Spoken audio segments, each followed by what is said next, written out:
The sound of the slap echoed through the crystal ballroom so loudly that the violinists stopped playing mid-note. Champagne glasses froze in the air. 50 wealthy guests turned in shock. And standing in the middle of the luxurious hotel hall, breathing hard with tears in her eyes, was Amara Johnson, a quiet black woman from Chicago, wearing a simple black uniform stained with spilled wine. Across from her stood Sophia Kang, the glamorous wife of Korea's most feared mafia boss. A red handprint slowly appeared on Sophia's cheek. Nobody moved. Nobody even dared to breathe. Because beside Sophia stood her husband, Kang Min-yi, the man newspapers called the Korean Shadow, the billionaire no politician challenged, the crime lord no enemy survived, 6'3", cold eyes, tailored black suit, and a reputation soaked in blood. Security guards instantly reached for their weapons. One whispered nervously, "Sir, give the order." But Min-yi didn't speak. He simply stared at Amara, and for the first time in years, the terrifying mafia boss looked shaken because he recognized her. 5 years earlier, during the coldest winter in New York, Min-yi had collapsed in an lay behind a restaurant after being stabbed during a gang war. Bleeding and half-conscious, he remembered snow falling onto his face while strangers walked past pretending not to see him. Except one person, a young black nursing student wearing a cheap blue coat. Amara. She had found him dying in the snow. She didn't know his name, didn't know he was dangerous, didn't know helping him could get her killed, but she dragged his heavy body into her tiny apartment anyway. For 3 days, she cleaned his wounds, fed him soup, and stayed awake checking his fever while missing her own college exams. At one point, she even sold her grandmother's necklace to buy antibiotics. And when he finally woke up enough to ask why she helped a stranger, she simply smiled and said, "Because nobody deserves to die alone." Then she disappeared before his men found him. For years, Kang Min-yi searched for her, not to repay a debt, but because in a world full of fear and betrayal, she was the only person who had ever helped him without wanting anything back. And now she stood in front of him again, not as a nurse, not as a hero, but as a hotel waitress his wife had just humiliated. Earlier that evening, Sophia Kang had arrived at the charity gala dripping in diamonds and arrogance. The event was meant to raise money for children's hospitals, but Sophia spent more time insulting staff than speaking to donors. Amara had quietly endured everything: the rude comments, the snapping fingers, the insults about her skin color, the mocking laughter. She needed the job badly. Her younger brother was recovering from surgery, and every paycheck mattered, so she stayed silent until Sophia crossed the line. A little boy named Daniel, the son of one of the kitchen workers, accidentally wandered into the ballroom while searching for his mother. He couldn't have been older than 7. Curious eyes, tiny sneakers, shy smile. Sophia looked disgusted. "Who let this filthy child in here?" The room went silent. Daniel froze.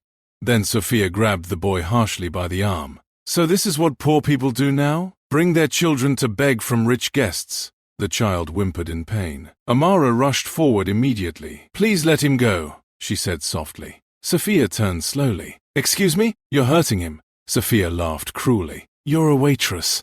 Know your place." Then she shoved Daniel hard enough that he fell onto the marble floor. The boy cried instantly. Something inside Amara snapped, not because of the insults, not because of the humiliation, but because she saw fear in the little boy's eyes, the same fear she once carried as a child growing up poor in Chicago shelters. Before anyone realized what was happening, Amara slapped Sophia.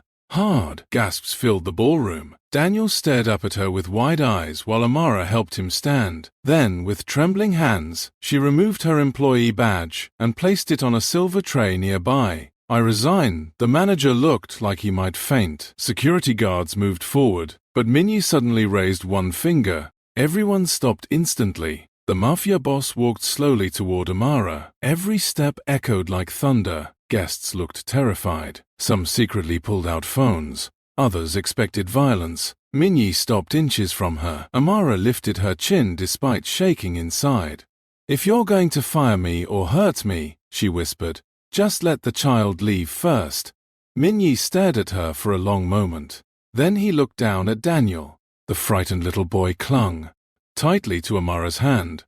And suddenly, Min-yi remembered another frightened person. Himself, bleeding in the snow. Saved by the same woman standing before him now. The mighty mafia boss turned slowly toward his wife. "Sophia," he said calmly. His voice was terrifyingly quiet. "Apologize to the child." The ballroom exploded with whispers. Sophia blinked in disbelief. "What? You heard me?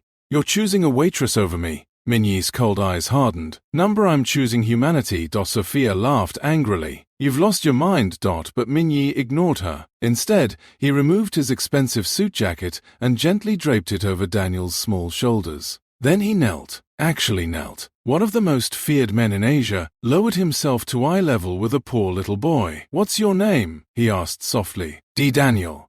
Minyi nodded. "Are you hurt?" The child shook his head nervously. Minyi looked toward his assistant. "Starting tomorrow, every surgery and medical expense for this child's family will be paid in full." The kitchen workers burst into tears. Guests stared in complete shock, but Minyi still wasn't done. He turned back toward Amara. "You saved my life once," he said quietly. Recognition finally filled her eyes. "The man in the snow." Minyi nodded slowly. For a second, the terrifying billionaire disappeared, and all she saw was the wounded stranger she once fed soup to in her tiny apartment. "You remembered," she whispered. "I never forgot." Tears filled Amara's eyes. Not because of fear, not because of money, but because after years of struggling, sacrificing, and feeling invisible, someone finally remembered her kindness. And in a ballroom filled with powerful people, luxury, and greed, the only thing that truly mattered was the humanity two strangers had once shared on a freezing winter night. The ballroom remained silent long after Kang Minye spoke. Nobody knew what shocked them more, the fact that the feared Korean Mafia boss had defended a waitress, or the way he looked at her, like she was the only real thing in a room full of masks. Sophia Kang's face burned with humiliation. Her makeup could not hide the fury in her eyes as guests whispered behind glittering champagne glasses. She slapped Sophia Kang and survived? Who was that woman? Did Minyi just kneel in front of a child? For years, powerful people had feared Kang Minyi more than the police. Politicians bowed to him. COS begged for meetings. Rival gangs vanished overnight after crossing him. Yet tonight, he had ignored everyone for a waitress in a stained uniform. Sophia stepped closer to her husband, forcing a smile for the cameras. "Minyi, darling, the guests are watching." "I know," he replied coldly. "Then stop embarrassing me." His expression darkened. "You embarrassed yourself the moment you touched that child." The room became even quieter. Nobody had ever heard him speak to his wife that way in public. Sophia's pride cracked instantly. "You're defending her because she helped you once?" she hissed. "You don't even know who she is now." Minyi looked toward Amara, but before he could answer, Amara shook her head softly. "It's okay," she said. "I don't want problems." Her voice carried exhaustion deeper than anger. She bent down to Daniel and fixed the oversized jacket around his shoulders. "Go find your mom, sweetheart." The little boy hugged her tightly before running toward the kitchen doors. Several staff members secretly wiped tears from their eyes. "Because they need W. Amara." She worked double shifts, covered sick co-workers without complaint, shared meals with dishwashers when they couldn't afford food, and every Friday night after work she volunteered at a homeless shelter instead of resting. Most rich guests never noticed people like her, but the workers did. Minyi noticed too. For the first time in years, something unfamiliar twisted inside his chest. Guilt. Because while he had searched endlessly for the woman who saved him, she had been surviving alone this entire time. Amara reached for her small backpack near the service table. "I should leave."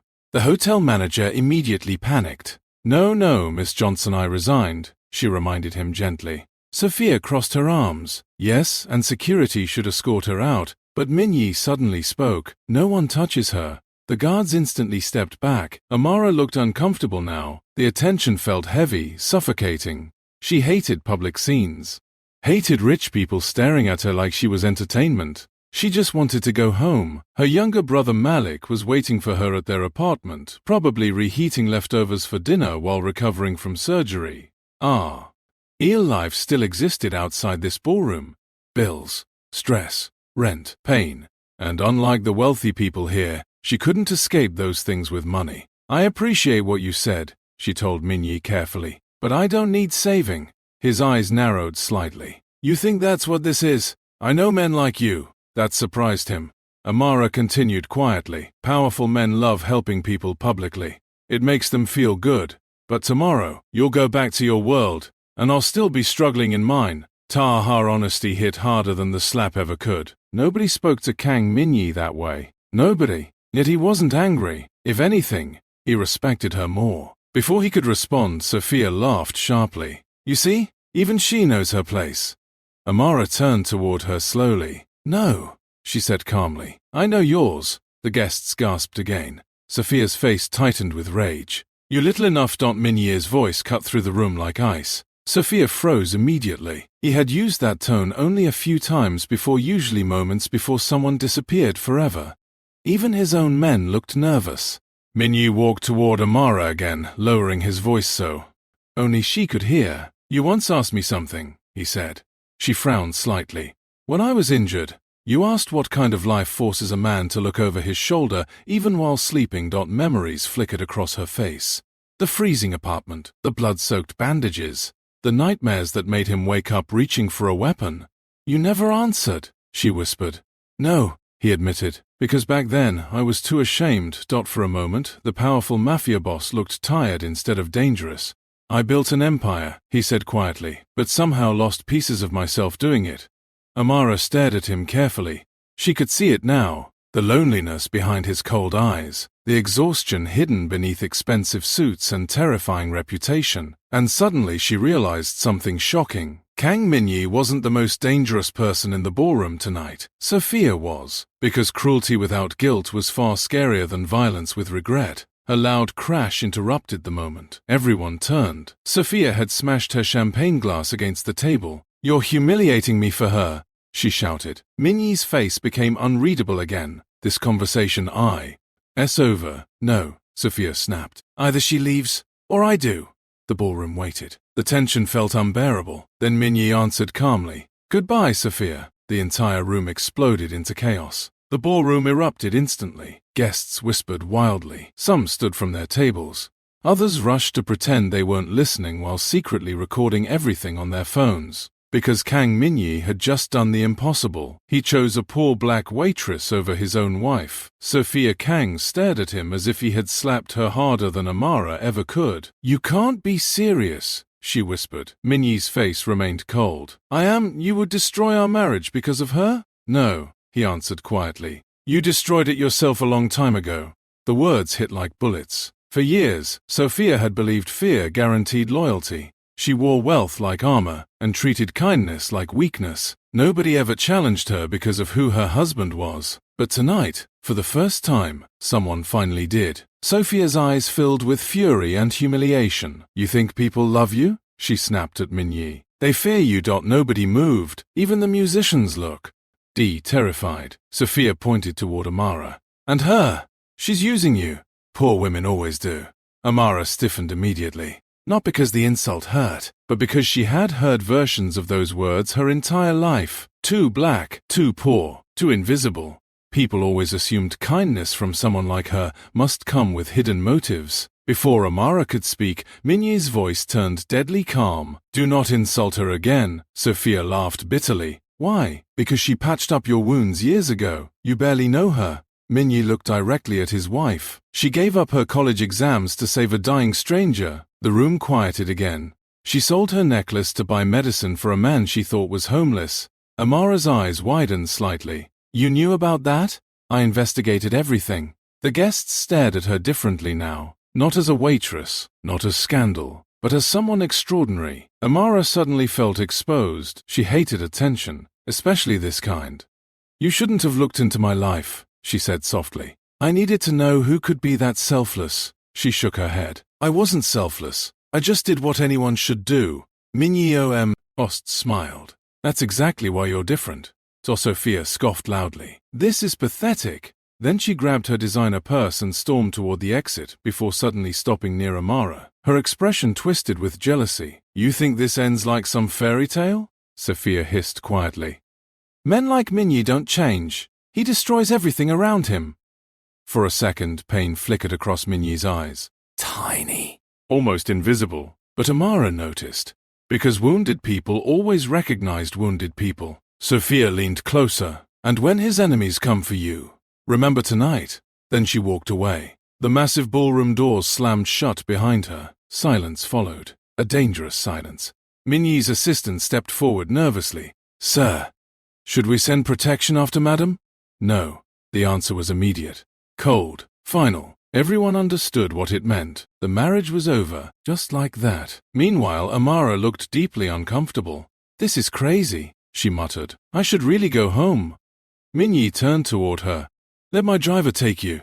I can take the subway. It's midnight. I've survived worse than trains." One of the guards accidentally smiled before quickly hiding it. Minyi noticed. So did Amara. For the first time all night, the tension cracked slightly. Then her phone suddenly rang. Amara checked the screen and her face changed instantly. "Fear. Pure fear." She answered immediately. "Malek?" Her younger brother's weak voice came through the phone. "Amara." "Don't panic." She already was. "What happened?" The hospital called. "They stopped my treatment." Her blood ran cold. "What?" "They said insurance rejected the next surgery." Amara grabbed the nearest chair. Everything around her blurred. "Not now. Please, not now." Malik continued quietly. "They need payment by tomorrow morning, or they'll release me." Tears instantly filled her eyes, but she forced herself to stay calm. "How much?" There was silence. Then 70,000. The number crushed her. She barely made enough for rent and groceries. Her savings were already gone from Malik's first operation. For months she had worked double shifts, skipped meals, and sold nearly everything valuable she owned. But $70,000? It may as well have been 7 million. "Amara?" She quickly wiped her tears before. "Regarding." "I'll figure it out." "You always say that." "Because I always do." After ending the call, she stayed silent for a moment, trying not to break down in front of strangers. But Minyi had already heard enough. "What surgery does he need?" Amara stood immediately. "No. You haven't even heard my offer. I don't take charity." Minyi walked closer slowly. "This isn't charity, then what is it?" His eyes locked onto hers. "A debt." She shook her head firmly. "You don't owe me anything." "That's where you're wrong." The ballroom lights reflected in his dark eyes as he spoke quietly enough that only she could hear. "You saved my life, Amara." His voice lowered further. "And I think you may be the only person who ever truly did." Amara stared at Kang Minyi without speaking. The ballroom noise faded into the background. For one strange moment it felt like only the two of them existed, a terrified waitress trying to save her brother, and a feared mafia boss offering help no ordinary person could refuse. But Amara had learned long ago that nothing expensive came without a price, especially from powerful men. She tightened her grip on her backpack. "Kay, I meant what I said. I don't want charity." Minyi's expression remained unreadable. "And I meant what I said. It's a debt. You already thanked me. That wasn't enough." "Maybe for you," she replied softly. "Not for me." The honesty in her voice caught him off guard. Most people around Minyi lied constantly out of fear, greed, or survival. But Amara spoke to him like he was simply another human being. Nothing more, nothing less. And somehow that unsettled him more than enemies with guns. The hotel manager nervously approached them. "Miss Johnson, perhaps we can discuss your employment situation tomorrow." "She doesn't work here anymore," Minyi interrupted calmly. The manager immediately nodded. "Oh, of course, sir." Amara sighed. "You didn't have to say it like that. You resigned." "Yes, but now I can't even pretend I quit peacefully." For the first time that night, Minyi's mouth almost curved into a smile. "Almost. You slapped my wife in front of 200 people," he said. "Peacefully was never an option." A few nearby staff members secretly laughed before quickly looking away. Amara shook her head. "This night feels unreal." "It does then." Suddenly, one of Minyi's security men rushed toward him. "Sir." The man whispered something urgently into his ear. Minyi's entire expression changed instantly. Cold, sharp, dangerous. Amara noticed immediately. What happened? He didn't answer right away. That silence alone terrified the guards around him. Finally, Minyi spoke quietly. "Sophia's car was attacked." The ballroom froze again. "What?" the manager whispered. The security guard continued nervously. 3 vehicles blocked the road near the bridge. "Her driver is injured." Amara's stomach tightened. Even after everything Sophia had done, she didn't want anyone hurt. "Is Sophia okay?" Minyi looked toward the giant ballroom windows, his jaw tightening. "She's alive." The guard hesitated before adding, The attackers left a message. Minyi already knew. Amara could see it in his eyes. Old enemies. Old violence. The dangerous world Sophia warned her about had arrived faster than expected. What message? Minyi asked coldly. The guards swallowed hard. They said, if the ghost has found his heart again, they'll destroy it. Several guests quietly rushed toward exits after hearing that. Fear spread through the ballroom instantly. Nobody wanted to be near mafia business. Amara stepped backward slightly. Now she understood. Really understood. Minyi's world wasn't dramatic headlines or whispered rumors. People actually died around him. People got hunted, attacked, used. And suddenly she remembered Sophia's final words. When his enemies come for you. Remember tonight. Minyi looked at Amara carefully. He saw the fear in her eyes, and for some reason, that hurt more than he expected. You should leave, he said quietly. She blinked. What? My enemies now know you matter? I don't matter. They attacked Sophia within minutes of tonight ending. The implication chilled her blood. Someone had been watching the ballroom, watching her. Minyi turned to his head guard. Prepare the convoy. Amara immediately shook her head. Number. Absolutely not. This isn't negotiable. I'm not riding around with armed mafia guards. You'd rather walk into danger alone? I've handled myself my whole life, and tonight changed things. His voice was calm but firm. For the first time, Amara realized something terrifying. Minyi wasn't trying to control her. He was genuinely afraid for her safety. That realization softened something inside her. Just a little. Then her phone buzzed again. A text message. Unknown number. She opened it and froze. A photo appeared on the screen. Her apartment building, taken from outside, just minutes ago. Below the picture were 5 simple words. We know where you live. Her hands began shaking immediately. Minyi saw her expression change. Show me. Speaking, she handed him the phone. The second he read the message, the entire atmosphere around him darkened. Every guard straightened instantly. The ballroom suddenly felt 10 degrees colder. Minyi looked at his security team with terrifying calm. Find out who sent this? Yes, sir. Now the men moved instantly. Amara's breathing became uneven. Malik was home alone. Oh my God, she grabbed her bag. I need to get to my brother. You're not going alone. I don't have time to argue. Neither did Minyi. Without warning, he removed the gun hidden beneath his suit jacket and handed it to his closest guard before turning back toward Amara. I'm driving. The entire room stared in disbelief. Oh. Any guard looked horrified. Sir, that's too dangerous. Minyi ignored him. Because 5 years ago, a stranger had dragged him out of the snow and refused to let him die. And tonight, he wasn't about to lose her too. Rain slammed violently against the black armored SUV as it sped through the glowing streets of Seoul. Inside the vehicle, silence felt heavier than the storm outside. Amara sat in the back seat gripping her phone tightly, trying not to panic. Malik wasn't answering anymore. Every missed call made her chest tighten harder. Beside her, Kang Minyi remained calm on the surface, but the men around him knew better. The boss was furious, and furious men made mistakes, dangerous mistakes.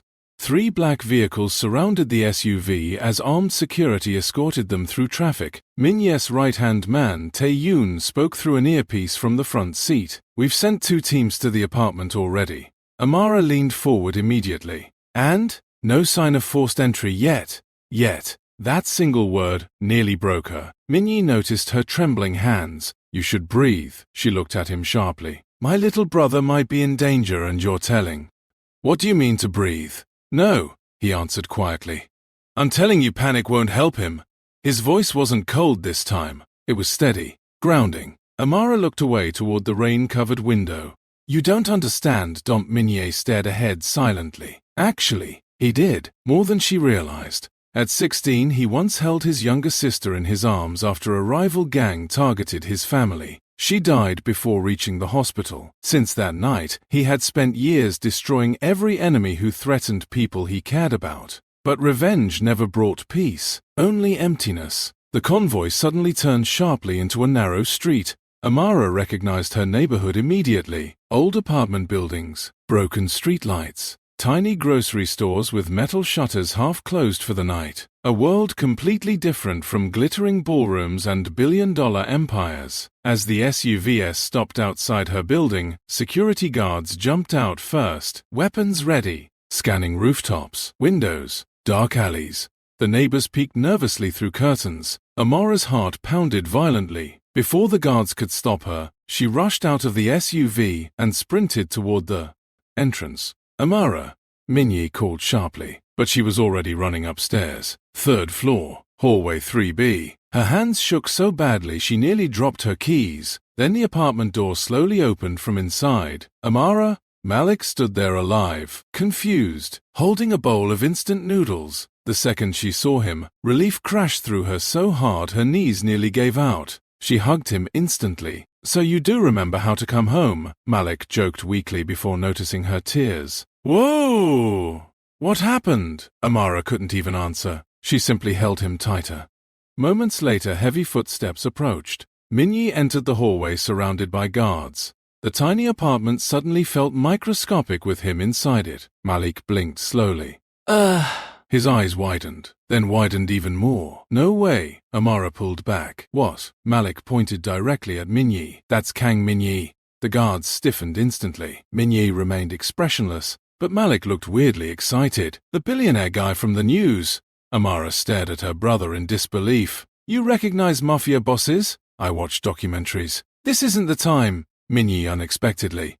"Why spoke?" "He has good taste." Malik burst out laughing. Even a few guards struggled not to smile. Amara looked horrified. "Please don't encourage him." For the first time in years, Minyi felt something unfamiliar around ordinary people. Warmth. The apartment was small and worn down. The couch had been stitched together multiple times. Bills sat stacked near the television. The kitchen light flickered slightly. Yet somehow, it felt more peaceful than his massive mansion ever had. Malik noticed the tension immediately. "Okay," he said slowly. "Either my sister secretly joined the mafia tonight, or I missed a very interesting story." "You missed nothing," Amara said quickly. Minyi looked around the apartment quietly. On one wall hung old family photos. Amara as a teenager, their late mother smiling while holding Malik as a child. Another photo showed Amara wearing nursing school scrubs. Minyi's eyes paused there. "You became a nurse." Amara looked away. "For a while." "What happened?"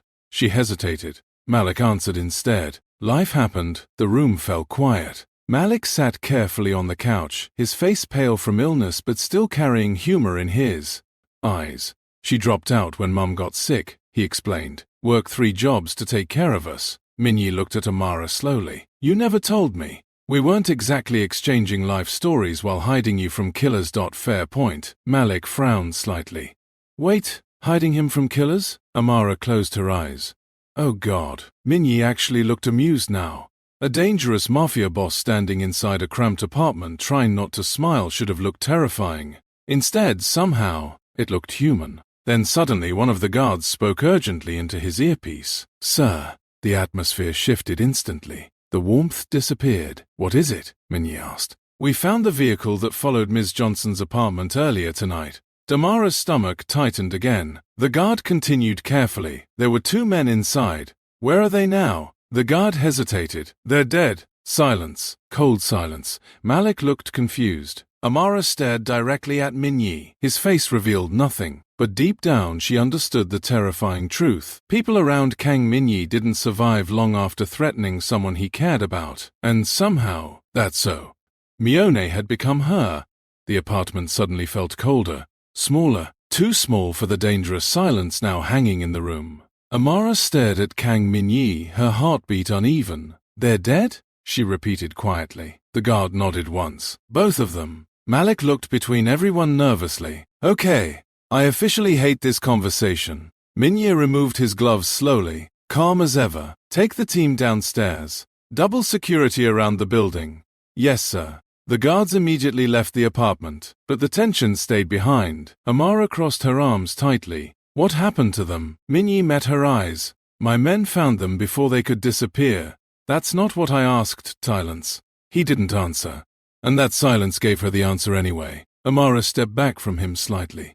"You had them killed?" His jaw tightened. "They threatened you, Dot. That doesn't justify murder." They sent pictures of your home. And now 2 people are dead. Malik slowly stood up from the couch. Maybe I should go into the other room. Stay, Amara said immediately, because suddenly she didn't want to be alone with Minyi. Not right now. The man stand. Eyeing before her was not the wounded stranger she once saved in a snowstorm. He was exactly what the world said he was. Powerful, feared, dangerous. And for the first time tonight, she truly saw the blood hidden beneath the expensive suits. Minyi noticed the fear in her eyes again. That hurt more than bullets ever could. You think I enjoy this life? He asked quietly. I think people die around you. They die around everyone. Like this.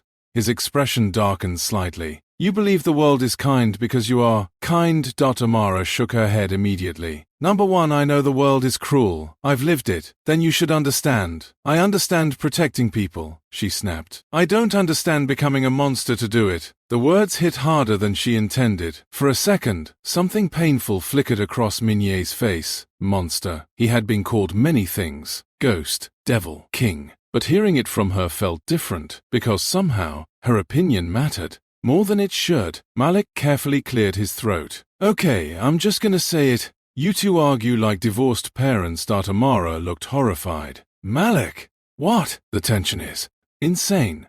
To everyone's surprise, Minyi actually laughed softly. A real laugh. Brief, low, but real. Even Amara blinked in shock because the terrifying mafia boss suddenly looked younger for a moment. Less haunted. Malik pointed dramatically. There, he's human. Minyi raised an eyebrow. Debatable. Despite herself, Amara almost smiled. Almost. Then the apartment lights suddenly shut off. Darkness swallowed the room instantly. Malik froze. That's bad, right? Every survival instinct inside Minyi activated immediately. Get down. His voice changed completely. Sharp. Deadly. Before Amara could react, Minyi grabbed her waist and pulled her behind the kitchen counter while reaching for the pistol one of his guards had left nearby. Outside the apartment, gunshots exploded through the hallway. Malik shouted in panic. Amara's pulse nearly stopped. More shots. Screaming. Heavy footsteps. Then silence. Terrible silence. Minyi's eyes stayed locked on the apartment door. Every muscle in his body was ready for violence. Amara could feel his heartbeat against her as he shielded her instinctively. Not himself. Her. The emergency hallway lights flickered dimly red beneath the door. Then 3 slow knocks. Everyone froze. A familiar voice finally spoke from outside. Taeyun. Minyi didn't lower the gun yet. Report. 2 attackers neutralized. 1 escaped through the fire stairs. Amara covered her mouth in shock. This was real. Not movies. Not stories. People were literally hunting them. Minyi slowly stood, then looked toward Malik. The young man sat pale against the wall, trying to joke through fear. So, definitely not a documentary anymore. Amara rushed to him instantly. Are you hurt? I think I lost 10 years of my life, but otherwise okay. She hugged him tightly. Meanwhile, Minyi walked toward the shattered apartment door. The hallway walls were marked with bullet holes. Blood stained the staircase. One of his guards was injured near the railing. Minyi's expression became terrifyingly cold. Taeyun stepped closer. This wasn't random. I know. They specifically targeted this building. Minyi glanced back toward Amara inside the apartment. Then he made a decision. One that shocked even his closest men. Prepare the estate. Taeyun blinked. Sir? She's staying with me. Amara immediately stood. No, I'm not. You are. I barely survived 1 night around you. And you won't survive another alone. She opened her mouth to argue again, but Malik interrupted quietly. Amara! She turned toward him. Her younger brother looked genuinely frightened now. Not joking anymore. I don't think we're safe here. That broke her heart, because Malik had spent years pretending everything was okay just to keep her from worrying. If he was scared enough to admit it, then the danger was real. Amara looked toward Minyi slowly. The feared mafia boss stood in the middle of the damaged hallway wearing a black suit covered in dust and bloodstains. Yet despite everything, the only thing in his eyes when he looked at her was concern. And somehow, that terrified her most of all.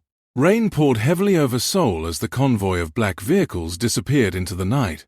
Amara sat silently beside Malik in the back seat, while Kang Minyi watched the road ahead with unreadable eyes. Nobody spoke much after the attack. What was there to say? Their lives had changed in a single night. Outside the windows, city lights blurred like broken stars. Eyed the armored SUV. Malik quietly leaned toward his sister. "So,"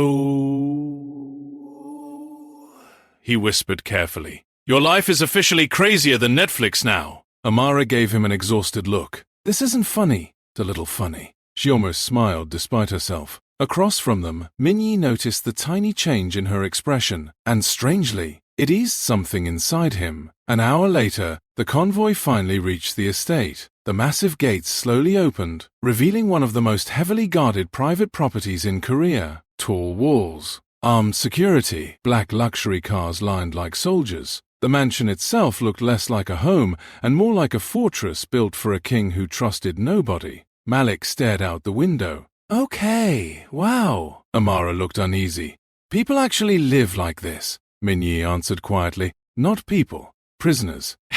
That response stayed in her mind. Inside, staff members bowed respectfully as they entered. But Amara immediately noticed something strange. Nobody looked comfortable. No warmth, no laughter. The mansion was beautiful, yet empty in a way her tiny apartment never was. A maid gently guided Malik toward the medical wing for treatment while another employee preferred Amara dry clothes. She refused both. "I'll leave once Malik rests. You're not leaving tonight," Minyi said calmly. "I can't stay here." "You can. I don't belong here." His eyes met hers. "Neither do I." The honesty in his voice caught her off guard again. Before she could respond, Taeyun approached urgently. "Sir, we found out who ordered the attack." Minyi's expression darkened instantly. "Who?" Taeyun hesitated before answering. "Madame Sophia." Amara froze. "What?" Taeyun lowered his head slightly. "She contacted the Black Serpents less than an hour after leaving the gala." Even Minyi looked surprised for a moment, not because Sophia betrayed him, but because she had endangered innocent people to hurt him. Amara sat down slowly. She wanted Malik involved too. Taeyun remained silent. That silence was answer enough. For the first time all night, genuine anger flashed across Minyi's face. Not cold anger, personal anger. He turned toward the window, his voice dangerously quiet. "I protected Sophia for years. Nobody dared speak. She had luxury, power, safety." His jaw tightened, and she still chose cruelty. Amara watched him carefully. For the first time, she didn't see a mafia boss. She saw a tired man realizing the person beside him for years never truly loved him, and somehow that felt heartbreaking. Hours later, after Malik finally fell asleep in the mansion's medical suite, Amara wandered onto the enormous balcony overlooking the city. The storm had weakened. Cool wind brushed against her face. She wrapped her arms around herself, thinking about everything that happened. The slap, the attack, the deaths, the fear. Nothing about tonight felt real anymore. Behind her, the balcony doors opened quietly. Minyi stepped outside holding 2 cups of tea. He handed her one. She accepted it carefully. For a while, neither spoke. Then Amara finally whispered, "Why did you really search for me?" Minyi looked out over the city lights. "Because after meeting you, I hated the man I was." She frowned slightly. "You barely knew me. You showed kindness to a stranger everyone else ignored." His voice remained calm. "In my world, kindness is usually weakness. And now?" He looked directly at her. "Now I think it might be the strongest thing I've ever seen." The wind moved softly between them. Amara lowered her eyes into the teacup. "No one ever talks like that where I come from. Where I come from, nobody talks honestly at all." A small smile finally appeared on her face. Real this time. Minyi stared at it longer than he should have. Then suddenly Malik's voice shouted from inside the mansion. "AMARA!" She turned quickly. Malik stood in the hallway holding his phone excitedly. "You need to see this." Confused, she walked inside while Minyi followed. Malik showed them the screen. News headlines flooded every media channel. Korean billionaire divorces wife after charity gala incident. Mystery black waitress goes viral worldwide. Unknown woman praised for defending child at elite event. Videos from the ballroom already had millions of views. Comments poured in from around the world. People praised Amara for protecting Daniel. Workers shared stories about her kindness. Donations for Daniel's family had exploded overnight. Even more shocking, hospitals across Seoul publicly offered free treatment for Malik after hearing their story. Amara covered her mouth in disbelief. All those years struggling alone, and suddenly the world saw her. Not her pain, not her poverty, her heart. Tears quietly filled her eyes. Malik smiles. Ed softly. Mum would have been proud. That finally broke her. Amara cried silently while Malik hugged her tightly. Across the room, Kang Minyi watched quietly. And for the first time in many years, the feared mafia boss felt something unfamiliar. Peace, not from power, not from fear, not from violence, but from seeing someone good finally receive the kindness they deserved all along. Then Amara looked toward him through tears, and without saying a single word, both of them understood. That snowy night years ago had not only saved his life, it had saved what remained of his soul too.